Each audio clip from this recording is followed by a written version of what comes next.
This show is produced by the Hartman Media Company. For more information and links to all our great podcasts, visit hartmanmedia.com. My name is Jeremy. I'm a big supporter of Jason Hartman and grateful to Jason for a lot of what I've learned over the last 4 years. I can attest to him. We've had some good success using the strategies, being a little more conservative on some of the decisions. So we've purchased a couple of properties through Jason's network. I feel like I owe a lot to Jason and the team. Welcome to the Creating Wealth Show with Jason Hartman. You're about to learn a new slant on investing, some exciting techniques, and fresh new approaches to the world's most historically proven asset class that will enable you to create more wealth and freedom than you ever thought possible. Jason is a genuine self-made multimillionaire who's actually been there and done it. He's a successful investor, lender, developer, and entrepreneur who's owned properties in 11 states, had hundreds of tenants, and been involved in thousands of real estate transactions. This program will help you follow in Jason's footsteps on the road to your financial independence day. You really can do it. And now, here's your host, Jason Hartman, with the complete solution for real estate investors. Welcome to episode 1786, and Happy New Year to everybody. I am going to be doing my predictions episode here in just a couple of days, and I was going to release it actually last week, but I keep adding to it, and these can get so long and so big, you really got to decide what to keep in and what to just not mention, right? But I want to share it all.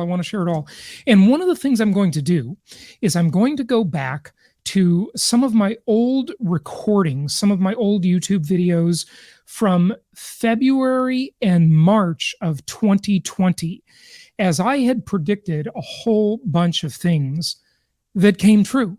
They just absolutely came true. Now, granted, maybe my predictions weren't for the real estate side bullish enough, but I tell you, on the whole,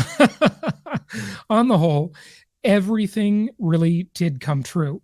And one of the things I talked about is shadow demand. And I talked about how housing demand would increase because of 6 shadow demand factors: roommates, couples, the baby boom or the divorce boom, urban dwellers moving to suburbia, which is the rise of suburbia prediction that I made back in 2012, the remote worker trend, the remote working out trend, and the multi-generational living trend. And we have all, to some degree or another, seen all of these trends come true, and I think they will continue. But it's going to be interesting in the upcoming year and really the year after. I think we're going to see the next phase of this sort of grapes of wrath style great American migration trend. And we're going to see some really, really interesting things, and they are going to impact us real estate investors who are doing it right in a very, very positive way.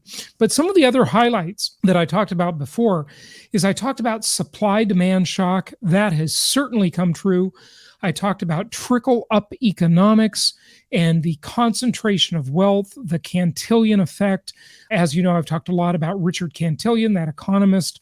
I'm calling him my second favorite economist after Joseph Schumpeter. He's from about 250 years ago and talked about the Cantillon effect and how that has really benefited the wealthy who have become really, really wealthier. National housing assistance, stagflation, which I kind of want to say we're in stagflation, but I really can't, because the job market is so hot, and the great resignation that has occurred. I talked about the almighty dollar, the digital dollar, that is certainly on the horizon. The PTSD from the pandemic, this post-traumatic stress disorder that I think will be facing us for a long, long time. I think this is really a generational shift in our thinking, and the tale of 3 markets, right? The linear markets, the hybrid markets, and the cyclical markets that I've been talking about for 17 years now, but how that has really changed things, and how a lot of these linear markets have become hybridized or really literally cyclical markets because of the rise of suburbia. And UBI, that is on the horizon, modern monetary theory, moving toward a much more socialistic world, and the surveillance society and the censorship society of 1984. So we'll see how all this comes true. This is going to be coming up really shortly, so stay tuned.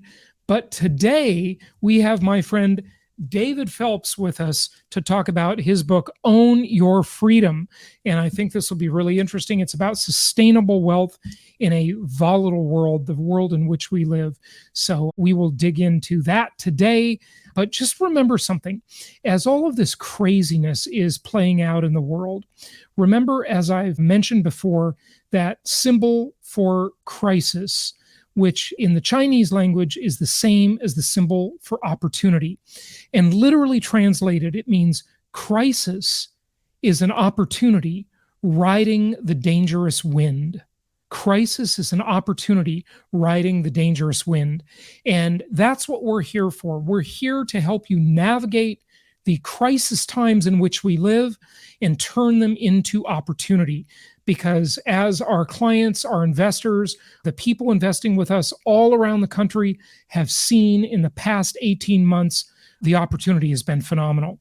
We're going to look at some actual clients and the performance on the properties they purchased and what they considered was their opportunity when they purchased and how it actually turned out, which was dramatically better than what they thought.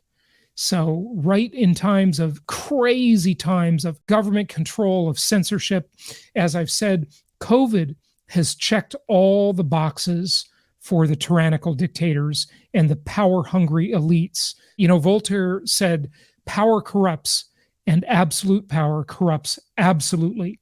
And we are living in a time of great corruption, just really crazy times. So we've got to be more and more aware than ever of what's going on in the world. And we've got to take advantage of the right opportunities in the right way to protect ourselves from a very, very uncertain future. So we are here to help you protect the people, places, and profits you care about in these uncertain times. It is going to be a volatile year, but it is going to be a year of tremendous opportunity. So we're here to help you make it a happy new year. And we're going to dive into that in part with David Phelps, our guest today. But on the next episode, we're going to really get into my predictions that I keep adding to them. Hopefully I'll add a few more slides to the prediction slide deck, and then I'll present those to you in the very next episode. So without further ado, let's get into our guest discussion today with Dr. David. It is my pleasure to welcome one of my good friends, and that is Dr. David Phelps. He is out with a new book. It's called Own Your Freedom. And I tell you, nowadays, this is this is a topic that people really need to be thinking about.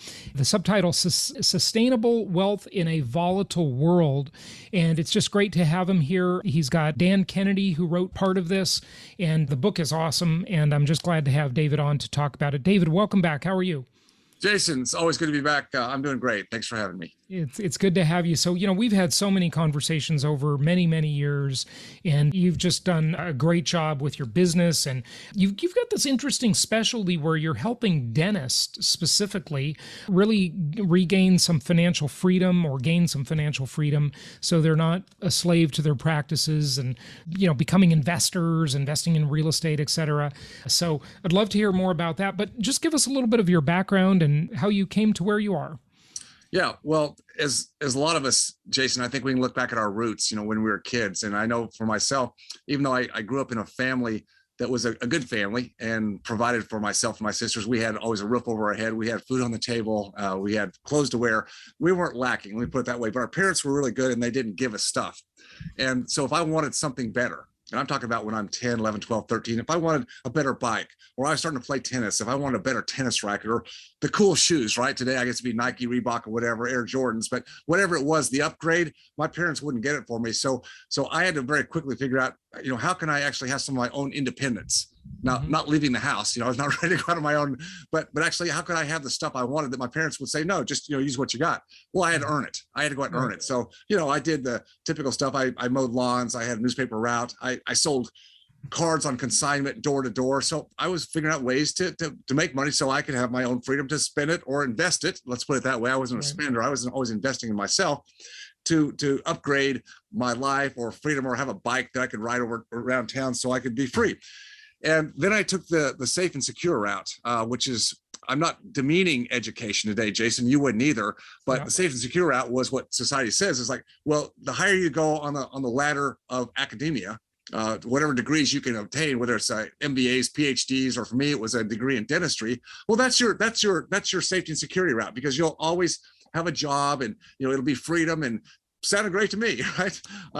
And so I went down that route. But even before I got to dental school, Jason, I still had that bug inside me that said, David, you got to figure out how to be a good steward of money. Money I didn't have yet. I mean, I had student loan debts, but how can I be a good steward of money? And so I started reading books. I read some books on the stock market and like mutual funds and, index investing, whatever was going on today. Throw in a couple of recommendations there if you have any. for stock market? No. Just any books you read that were a good influence. Well, I don't even have the books on the stock market, because I pretty quickly tossed them out the window. Wall Street's a scam. We all know that. I didn't even know it was a scam back then. I thought this doesn't make sense to me. And plus, I wanted something I can control.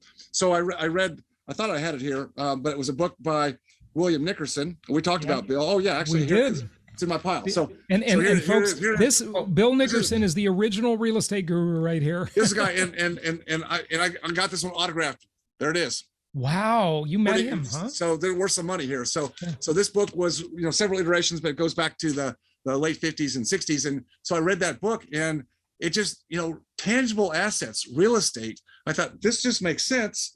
Yeah. And I thought, well, then how could I get started? Because again, I had no credit, had no money. I was still in school, and I'm thinking, you know what? I'm going to be going to dental school for the next 4 years in the same place. Wonder if I could figure out how to gain an entree into real estate. So I went to my dad, my first private investor. Hey, Dad, guess what? How would you like to own a property with me, right? Or kind of the other way around? He should have said, yeah, you're going to be the slave. But yeah, I was the manager. Because he lived 2 states away, and he wasn't active in real estate. And but he put up the credit financing, and long story short, owned that property 4 years, learned to be a good manager, learned some stuff there. But I came away splitting profits, because that's kind of what you do in a joint venture. We split profits, whatever those would be, about $50,000 capital gain profit. And when I look back, Jason, my 25, this is 1983, so almost 40 years ago. I'd been waiting tables all the way through college and graduate school, and making good money at the time, and it was fun, and I had flexible hours. But when I looked at the time I put into finding, acquiring, doing some upgrades and renovating and overseeing some of the lightweight contractors, and then managing the property for 4 years, the time I put into owning and controlling and managing that asset versus the hours and hours I put in waiting tables, still making $15-20 an hour. There was no comparison. It was probably at least a 10x return on my time. And that's when the light bulb went off. I thought, there's something to this real estate thing. There's something to owning an asset. And so I never looked back, meaning I said, okay, I've got this degree in dentistry. I've put a lot of time in this, buddy, you better go and put it to use, right? So I did. So I went into dentistry, but at the same time, I took my money from that first capital gain profit, and I started rolling it into more properties. Now, obviously, to roll 25,000 into multiple properties, I had to use what? Maximum leverage. So, but we know today that if you use leverage the right way, not the wrong way, but the right way, there's huge advantages in multiple fashions. So anyway, I went and did that, Jason, and so I was running things in tandem, similar to what you did. You're selling real estate early age, and you're also figuring out I got to invest. So I'm doing the same thing. I'm trading time for dollars as a dentist, making decent money, but building up a wealth plan B. My daughter got really, really sick. I have a daughter who, my only child, and she got really sick with leukemia. She had epileptic seizures, and then she had to have a liver transplant by age 12. And by then I was saying, I've had enough of being chained to a practice, even though it provided me good income. It's like, I can't spend time with my daughter. I have no freedom. I got no freedom. I got a lifestyle. I got money. How many years at that point, how many years were you a dentist, David, by then? So that was 1995. So I'd been a dentist for 12 years. Okay. 12 years in 95 when she was sick with leukemia. But at age 12, when she went through the liver transplant, which is when I decided enough's enough. I don't need to do this dentistry anymore. Of course, I had the income from the real estate. That's a clue. I could make money with dentistry, but the real estate, because what I did is I took the extra money from the practice. And this is what I love about real estate, Jason, is because you can talk about, saving money, right, and being a good steward and saving money, and then like putting in a savings account or CD if you're really risk averse, or maybe you take the game plan that every tax advisor says, or CPA or financial planner. Well, you don't want to pay taxes, doctor, so you want to put your money in a 401k, right? Oh yeah, perfect, right? Well, see, I didn't do that. I took the extra money that would have gone in those constructs, and I just paid down the debt. I just snowballed the debt. That was my plan, and for me, it was the right plan, because now I had free and clear assets, which I highly wished at the beginning, but I was paying these things off in 8, 9, 10 years, which was perfect timing, because it was 2004 when Jen went through the liver transplant. So how many years ago was that? 17 years. That's when I exited the practice. I'm done. And I never looked back. But that's my story in short. Wow. Yeah. It's incredible. So you really discovered early, and it was a good thing that you did, that owning of assets was much more powerful than your own efforts. And even though you were a highly paid person, I mean, dentists charge a lot of money, they make a lot of money. Dentists, doctors, whatever your profession is, the asset is so much more powerful than your own efforts, isn't it? And by the way, Jason, just a plug for dentists, they're good ones are worth every penny you pay. So I'm just gonna point that. I just got to put a plug in for my colleagues, because, well, listen, it's tough work. I mean, yes, you can make a good living, but the key thing is you have to make it. And every day you got to get back up and go make it again, and then make it again and make it again. Just like any trade, career, profession, or small business where it's all dependent upon you. That's a great starting place. But Jason, what I know and what you know, and what I tell people today is don't allow your lifestyle to elevate because you're increasing your income. That's great. Okay. Yep. Own assets. And then if you want to use the cash flow from the ownership of the assets to elevate your lifestyle, okay, fine, go do it. Go do it. Yeah. But when you do it the other way around, you're on a treadmill for life. And you and I both know we have the privilege of working with high income, high net worth investors who've been doing their thing for years and years, and literally millions of dollars have gone right to boom, boom, boom. Yeah. And at 50, 65, 70 years old, they're looking around going, well, what do I have to show for it? Where's all that money? I know. And so taxes ate it up, lifestyle ate it up. And I think the I'll get around to it when I get around to it with no plan, right? Even the people who put it in a 401k, it's really just the contributions they put in if they have anything there at all. And so you're going, that's really sad. See, it's sad to me. I know it is for you when these people are highly educated, they work hard, the ones that are ethical and they provide great service, and they end up trying to scrap for the end of their lifestyle, and they can't get off yet because they never know if they have enough. It's scary times out there. We have uncertainty in the marketplace. We have volatility. We have inflation. We have higher taxes. We have a screwed up culture, and they're trying to figure out, can I let go? It's no, you're absolutely right. So a couple of things I want to just make sure people catch from what you've been saying. Number one is the order in which you do these things. Most people make some money and then they go blow it on, new cars and stuff and, fun. And then they take what's left over and they start to think about investing. What you're saying is make the money, take all the extra money that you don't need for your basic expenses instead of elevating your lifestyle, and use that money to invest. And then you can treat yourself on, you said, the money from the cash flow of those investments. I would even argue that you could even treat yourself a little bit more, just money you make from the investments. Because sometimes you make you make a capital gain, or a refinance. Like in the real estate world, my strategy of refi till you die is an excellent way to enhance your lifestyle a little bit, right? So you want to treat yourself a little bit, but not too much. Most people won't delay gratification, and then they don't get anywhere. And the point I was making earlier about the dentist thing, David, is that it's interesting. Like the first time I played the cash flow game, Robert Kiyosaki's cash flow game, you get a sort of by random, who you are, what role. Right. And I was the doctor the first time I played the game, and I lost. And I thought, well, I'm starting out well. I'm a doctor, and so I'm going to have a high income. But it wasn't about the high income. No. That's not what makes you win the game. The high income largely will keep you in the rat race because those people enhance their lifestyle too quickly. Just like you said. Yeah, it's a good lesson. I actually think, Jason, I tell people, I actually, high income is a curse. Yeah, in some ways it is. Yeah, because when we achieve that ability to earn a higher income, and certainly through hard work, and I get the feeling of going through and being, living like a resident or as a student, and how, especially if you've been married and your spouse has been supporting the efforts. I'm not saying that you continue to live like a pauper, but if you have a mindset, and together, you as a couple or a partnership or whatever you are in your life, is if you can together develop some financial acumen and some basic principles that will keep each person happy, because that's a key in life, right? I'm a long-term planner. I don't need anything really. I mean, I'm very, very sufficient and satisfied with just enjoying life. I don't need a lot of stuff, but you know what? Some people would like a little reward. So you've got to balance it a little bit. And I get that. But yes, I think the key thing is just don't let your lifestyle elevate. It's that entitlement attitude. Well, I suffered all these years to get to here. Now the world says, American Express says, here you go. Credit's yours. Have it, baby. You deserve it. Go for it. Yeah. I actually, as a young married man, I didn't actually have title to our own personal residence until I was 36 years old. And you go, what you mean? You've been renting all those years? Well, I had a lease option on a house on a lake. Now I know you've talked a lot about, the value of actually renting assets, actually renting with control. So I actually was renting a house bigger than I normally would have bought, but I also got a lease option on a good deal. And I'd built up a portfolio by that time, probably of 25 houses. And so I was a renter all these years. And you think, that's crazy, David. You need to own a house. You need to own a home. You need to, nope, I don't need to.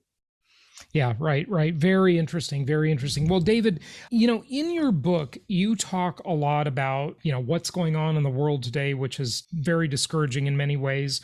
But really, what can people do about what's going on? So, our freedoms are under attack. Part of this freedom discussion is, of course, financial freedom. Yeah. But there's more to it than that, of course. But it's a good head start, that's for sure, because you may need that money, those resources, those assets to allow you to have more of different kinds of freedom in the future as we see what's going on in the world today. But, where do you think the world is going? I mean, maybe start with the economy. What do you think we need to be concerned about?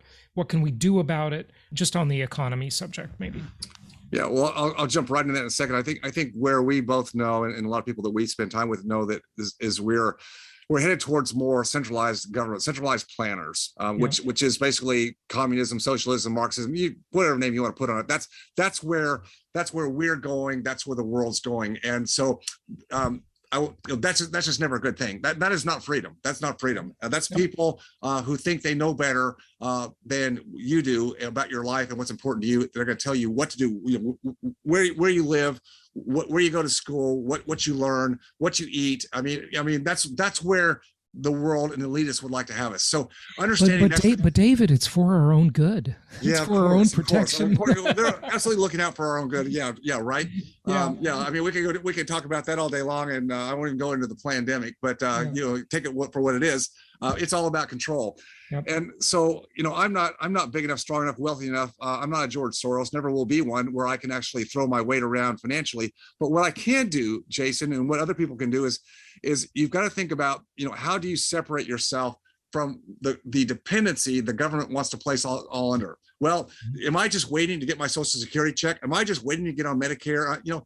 You better just throw that stuff out, because the more dependent you are on what the government says are your promised provisions, the entitlements. We talked earlier today about the unfunded liabilities, the promises the government's made, which are in the massive hundreds of trillions of dollars. These are promises that have been made that a lot of people hold their hand out for. It's not going to happen. I hate to tell people. The awakening is, you better get your own house in order. It's like what they tell you when you're on the plane is, in the case of cabin depressurization, when the oxygen mask drops, what do? You put yours on first. It sounds selfish, but if you don't take care of yourself first, then how can you help other people? So my point is, you need to put yourself and your livelihood in a position where you're not dependent on third parties, where you have the means through network, through your own resource of assets and an ability to earn or have passive income. You need to have those. That's your best insurance policy. That's the best one I know. And then you have the ability to help pervade that freedom to the other people, or however wide an impact you want to have. But it starts with you, what you do. You cannot look to other people, financial advisors, Wall Street. Nobody's going to do it for you like you can. And I think for too many years, Jason, the world has said to us, or society has said, financial world is way too complex. You do your job, go to work, and Wall Street will take care of your money for you. We'll be your good steward. It is, as we both said, it's a scam. You have to take personal responsibility here. That's what Own Your Freedom is about. You've got to take the responsibility. Is it easy? Nope. But anything that's worthwhile doing, anything worth having freedom, was it given to us? No, it had to be fought for. And today we have to still fight for it. It's never a given, never a done deal. Right. Yeah. No, it's something we will have to perpetually fight for. And thank God the founding fathers of this country set a great example for the entire world. I mean, that the Constitution of the United States of America is such an incredibly important thing. One of the second document maybe in history after the Magna Carta that talked about the rights of the people and restricted government power versus the other way. Always before that, it was all about, well, here's how much power the king has or the government has, and you little people, you little peasants over there, we're going to dictate your life. Whereas this was a switch. It was a complete switch that it should be, we're going to say, look, the government is just here as a vehicle for us, the people, right? And, we've just forgotten that. It's crazy that this is happening. One of the things I've often considered, David, is, you look at the baby boomers, and I would guess you're a baby boomer, although I don't want to assume. I am right in the middle of the pack. There you go. I'm a Gen Xer, so we're a little bit apart. But I like to talk about watching old movies, old TV shows and stuff like that. And when I watch stuff about the 60s and, I maybe watch a documentary about Woodstock, the sort of iconic event of the 60s, right? And you look at what was going on then and how crazy the country was then and how sort of irresponsible all those baby boomers seemed at the time. And I wonder, will the people in the universities that are endorsing these crazy socialist ideas and this crazy political correctness, which is really just a way of lying, it's a way of not telling the truth, is all that is in many cases, will they grow out of it? Or is this something that you just don't grow out of this time around? Is it different this time? What do you think? Well, in some ways, it's different, Jason. I truly believe, because the decades of indoctrination are deep and pervasive. We both know that. I mean, I can't believe some of my friends I went to high school and college with. We're great friends, and then they went off and just got blitzed. And today I don't even know them. I mean, they're good people, don't get me wrong, but I don't even know them. I'm wondering what happened to you, and I know what happened. They just got inundated with the cultish thinking. And but here's what so the good news is, I still believe in American ideals. And I believe we have enough of an undercurrent of people different in this country than other countries. And I think we still have enough there where when times do get tough and when people finally look up in abject horror at what's happened, when they finally see what's happened, there'll be enough of an undercurrent of people who can rise and start to take back over the control of the centralized government that's not taking control over us. That's my optimistic hope. That I think it's different. This time is different, but our country, I still believe, is different in the actual roots of our founding fathers and the roots of what people today believe that are not the ones that are out there riding on the streets and doing crazy talk on social media. We're the ones that actually, look, Jason, we're the ones that actually go to work. I mean, come on. I mean, we don't have time to go out there and do the stuff that people are doing. We're actually the ones working, so we don't really have time. But I think there's going to be a reset of some kind, and I'm hoping that the path that it goes down is a reset in the right direction and not the other way, which historically is where most countries have ended up that have had a David, that's an interesting point you make about the decades of indoctrination, because if you think about it, the so-called radicals, the radical baby boomers of the 60s, who have now obviously matured, and Clinton was the first baby boomer president, they basically were born in about 1940. Okay.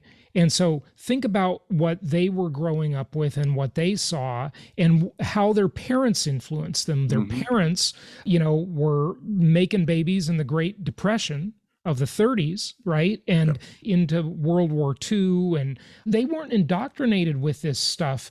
In fact, they were told the opposite. They were taught in school, like I was. I caught probably the tail end of it, about how Russian propaganda or Soviet propaganda worked and how their propaganda machine worked. Yeah, it's just been a very different experience, hasn't it?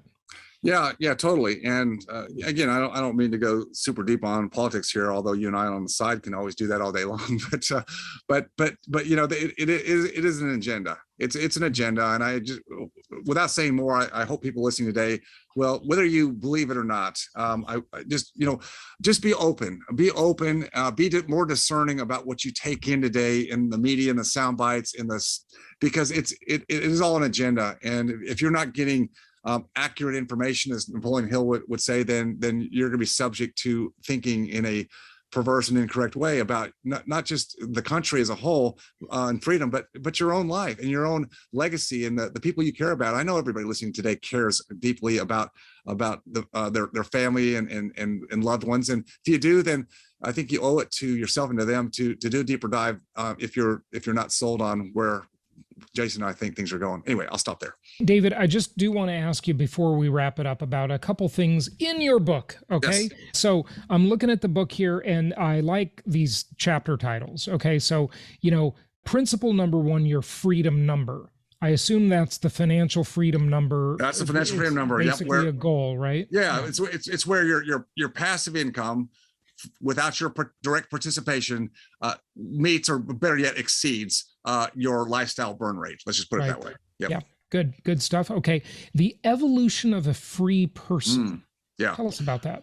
Yeah. So if you think about just going back to the caveman era, the evolvement of caveman in stature and becoming more upright. What we think about today is what we're taught in school is as I said earlier, where I started, it's like specialized knowledge and skills is where the focus of society is. And that's a good starting point. That's the beginning. Yes, get some skills, go out and learn how to trade time for dollars, earn some money. That's a good thing, a good character building to go out and do that. But the evolution from there is from a specialized worker to someone who actually is a business operator. Now, business operator is still a job because you're really probably still producing in a business that you quote own. It's really still a job, but then you can evolve to a business owner. A little different there. Now that means that business is not solely dependent upon you going in and providing the services or the widgets. Maybe you're in there some because you like it, no problem. Then from that business owner, you want to become a business marketer, because you and I both know if you've got something good provides value, if the marketplace doesn't know about it, if you haven't differentiated why it's a good thing, then you can be the best in the world and no one comes to your door. So marketing your services is a good thing, and that's an elevation. Top level, it's what you and I love to do. It's the investor. Yeah. Top level is investor. Now you can do all those things if you love them all, but you want to elevate yourself to, at some point you hit investor, and then you can decide how much you want to break down to those other evolutions. So that's the 5 steps in that particular chapter. Yeah. Okay. And then your next chapter, well, you talk about the power of association, and I couldn't agree more. I have a feeling you're going to endorse mastermind groups. You have one, I have one. I'm now running my second one that I started with Ken McElroy and George Gammon, and you run one for dentists largely, and that's great. Association, so critically important. Like Jim Rohn said, we're the average of the 5 people we spend most of our time with. Isn't that the truth? 100%. Yep. And we've got to up-level our friends. We've got to create associations with intentionality. That's right. Most people just do it by accident, don't they? Yep. They just join a group where they say, well, I'll feel safer if I'm with the majority over here. Well, who's in that majority? Who's leading that tribe? What's the philosophy? It's also a pay to play world. Now, sometimes that's hard dollars, or sometimes if you want to be a part of a group or gain mentorship, well, you can serve. You can actually go and say, hey, how can I serve you? I could be an apprentice. If I'm a younger person, I could apprentice for somebody who I think espouses the ideals I have. You don't have to have big bucks to create associations, but how you present yourself, whether you pay to play or you serve to play and get inside groups, there's ways to do it. And I would encourage everybody to, as you said, with intentionality, determine who you want in your circles of influence. Yeah. You know what I'd say about that? paying, and this is one of the reasons, another reason of many, to just take care of the money thing, to just get it out of the way. Just take care of this so it won't be an issue in your life, right? And, you can pay to join a mastermind group, and, my group is not cheap and neither is yours. I know your prices and ours is 50 grand, okay?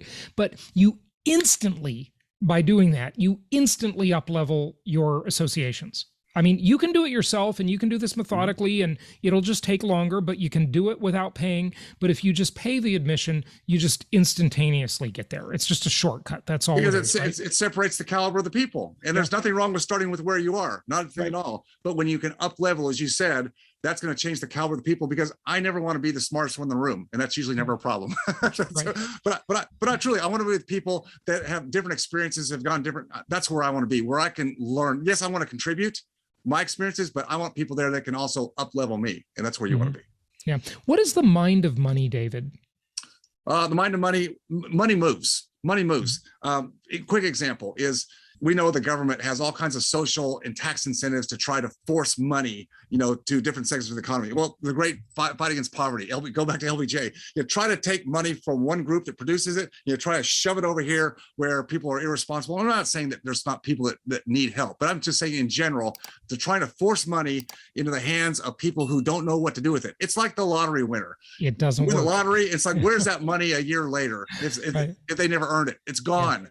So money will move. So whatever the government's trying to do to force money into different pockets, or today it's with great intention that the elitists are stripping the money away. But even they can't hold on to it if they're not doing things of value with it. Money goes to where it's most valued. Think about that. That's what you want to follow. That's the mind of money. Yeah, money always goes where it's treated best. That's right. Yeah, absolutely. Well, David, give out your website and tell people where they can find out more about you. Yeah, perfect, Jason. So Freedom Founders, that's with plural, freedomfounders.com is the website for the community. And then I've got a podcast. It's the Dentist Freedom Blueprint Podcast. Now, you don't have to be a dentist to get there. I won't ask you, what your favorite whitener is, or when the last time you did a root canal. Don't have to do that, because I don't talk about clinical dentistry there. But I do have a lot of dentists that follow me, because obviously that's where I came from. Jason, I appreciate you, sir. All right. Thanks, David. So George Gammon, Jason Hartman, and I, we've created a high-level mastermind group called The Collective. The goal of The Collective is for you to learn from the three of us, as well as, of course, the other members, on how to build and, more importantly, how to maintain your wealth. In this video, we're going to go into detail about what The Collective is and what it can do for you. Enjoy. So I'm Ken McElroy. I've been in real estate for over 30 years, started with a 2-bedroom, 2-bath using my own money, and now I own over $1 billion worth of real estate that I bought over the years, built a big company. We have a construction company, a development company, a property management company, and of course an investment company. And typically now we syndicate and work with large, both private and public institutions for the equity and the debt. And so what I bring to the collective is how to scale, how to grow, starting with one really small property with no experience at all and growing it into an organization, which I've been able to do, that basically runs almost without me. So that's what I'm going to bring to the collective.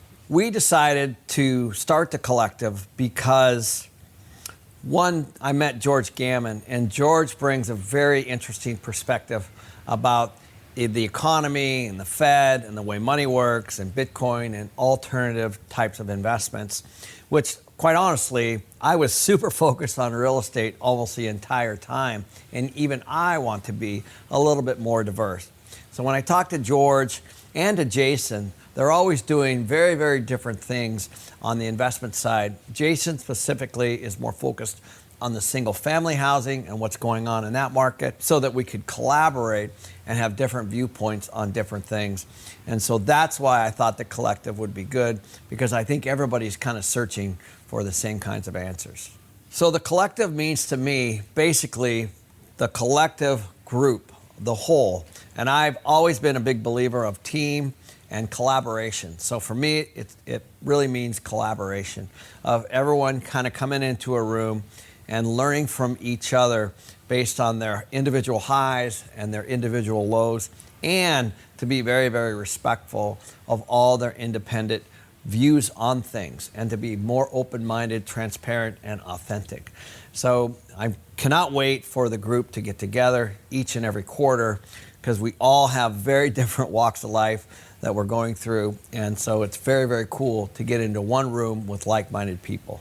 I think the right person for the collective is somebody who's into personal development, somebody who's trying to be a better individual, somebody who's trying to have that work-life balance, trying to figure out good decision-making on the investment side specifically, good decision-making on the personal side perhaps, certainly on their health and on their wealth. The members that have already signed up are people typically that have businesses that they're growing, businesses that they've started, or businesses that they've sold. So typically they're higher net worth and they're trying to figure out what to do with their money. They're probably a little bit afraid of inflation. They're probably a little bit concerned about where to invest. And they're obviously looking at real estate as one component, somebody that's trying to do the right things both on the personal side and on the financial side. So some of the experiences that members can expect to get out of the collective are certainly the network. And I think that's always super powerful. I've been involved in groups like this before, like EO and YPO, the Entrepreneurs Organization, and YPO, which is Young Presidents Organization, which is kind of a peer-to-peer network. And that's what I envisioned, and I think people are gonna certainly get that out of there. They're gonna have lifelong friends for sure from this, and they're gonna meet people at every single event. But also, we're gonna have fun. So as an example, things like race car driving and doing all kinds of really cool things and meeting celebrities and things like that, and fashion shows are gonna be part of it. So it's kind of a, how do we have fun and learn together? And we're gonna have that at each and every event. So thanks for watching. If you guys are interested, there's a link below you can click on. It'll take you right to the website, which has a load of information on exactly what the collective is, where the next events are, and what exactly you'll be getting if you become a member. Thanks for watching. Thank you so much for listening. Please be sure to subscribe so that you don't miss any episodes. Be sure to check out the show's specific website and our general website, hartmanmedia.com, for appropriate disclaimers and terms of service. Remember that guest opinions are their own, and if you require specific legal or tax advice or advice in any other specialized area, please consult an appropriate professional. And we also very much appreciate you reviewing the show. Please go to iTunes or Stitcher Radio or whatever platform you're using and write a review for the show. We would very much appreciate that. And be sure to make it official and subscribe so you do not miss any episodes. We look forward to seeing you on the next episode.